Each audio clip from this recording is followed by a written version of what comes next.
This is All India Radio, the song Jana Gana and the Andhra Connection.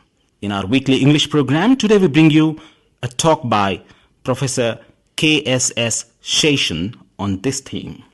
The song Jana Gana and its Andhra Connection.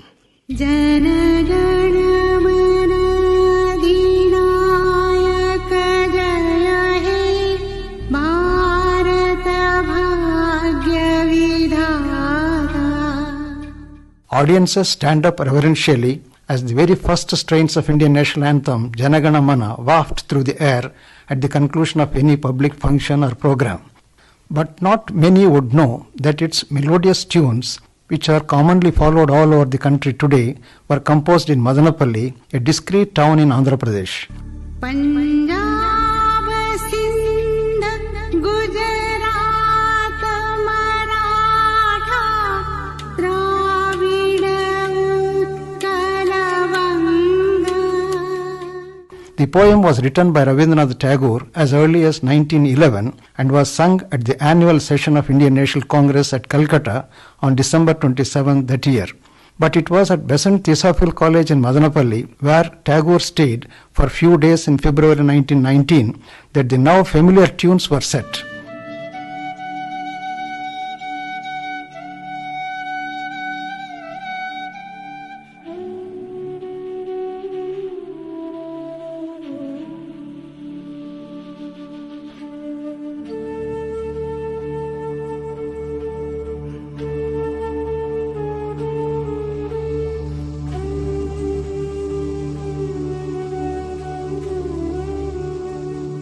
It was Margaret Cousins, the wife of noted educationalist James Henry Cousins, who composed the tunes for Jana Gana Mana.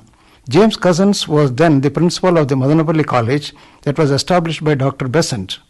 Dr. Besant had a great liking for Madanapalli, for it was the birthplace of the famous philosopher Jiddu Krishnamurti, her adopted son.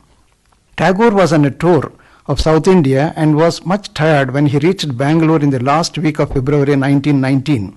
On the advice of C.F. Andrews, he decided to rest at the Theosophical College in Madanapalli, about 120 kilometers southeast of Bangalore. Surrounded by a chain of rugged granite hills on all sides, Madanapalli, nestled in Chittoor district of Andhra Pradesh, besides its scenic beauty and lush green vegetation, is also known for its cool and salubrious climate. This place is renowned for its healthy, dry weather, unmatched anywhere in the state. Madanapalli, for its enchanting climate, has been variously hailed as the poor man's Ooty, common man's Kashmir, pensioner's paradise, etc.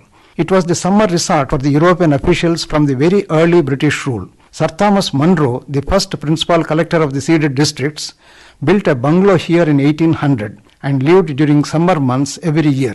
Since then, Madanapalli became the summer resort of every collector of Kadapa, the district to which Madanapalli then belonged.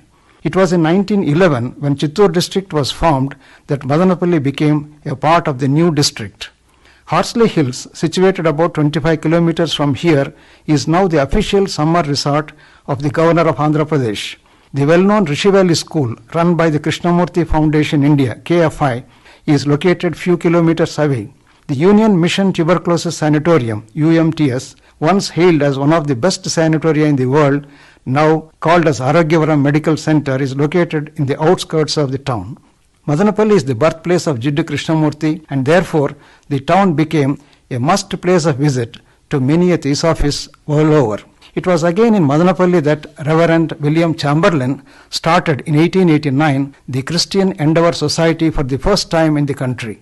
It is interesting to note that the BCG vaccination for the first time for the entire South Asia was inaugurated here in 1948 by the then Union Health Minister Rajkumari Amrit Kaur. It was Dr. Cousins who conferred the title Kavi Kokila on Duburi Ramireddy, a noted Telugu poet of that time. It was Margaret Cousins who founded the All India Women Association, the first ever organization exclusively for women in India, and she was its first president. Tagore reached Madanapalli Road Station by train in an exclusive compartment on the evening of 25th February 1919.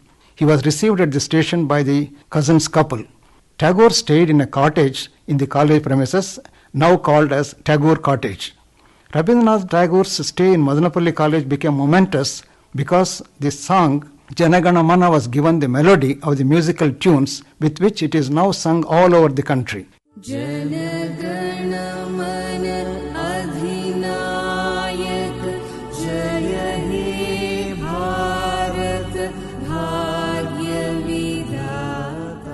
Till then, the song never had a uniform tune. People were singing it as they liked in varied ways with great regional variations.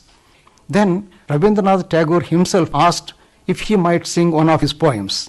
Little did the audience expect that they were to hear a poem rendered by Tagore himself. जनगण मन अधिनायक जय हे भारत भाग्य विधाता पंजाब सिंध गुजरात मराठा द्राविड़ युत्कल बंगा. Writing about how the song was first heard by them as sung by Tagore, Dr. Cousins had recounted thus, I quote, "In a voice surprisingly light for so large a man, he sang something like a piece of geography giving a list of countries, mountains and rivers, and in a second verse a list of the religions in India. The refrain to the first verse made us pick up our ears. The refrain to the second verse made us clear our throats. We asked for it again and again, and before long we were all singing it with gusto. Jaya Hai, Jaya Hai, Jaya Hai, Jaya Jaya Jaya Hai. Victory, victory, victory to thee." I unquote. Tagore explained the nuances of the poem and indicated broadly the swara for the song.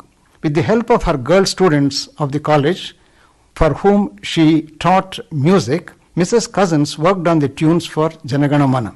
She carefully studied the meaning of each line of the song and composed the musical notes. When she was ready with the final version of her composition, she spoke to Gurudev and briefed him on the swara she composed. Thus, the poet had approved the tunes, making it as the final form of his popular song, Jana Gana Mana.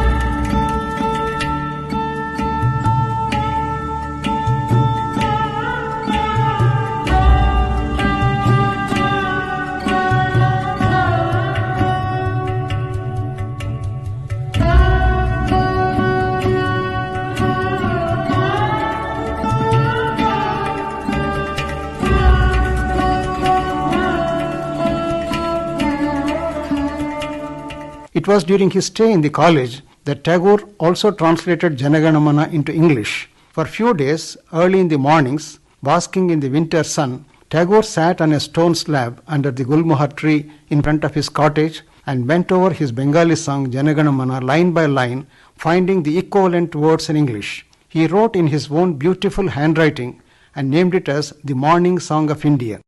At the bottom of the translated version, he signed his name, dated it as 28th February 1919 and presented it to Dr. James Cousins.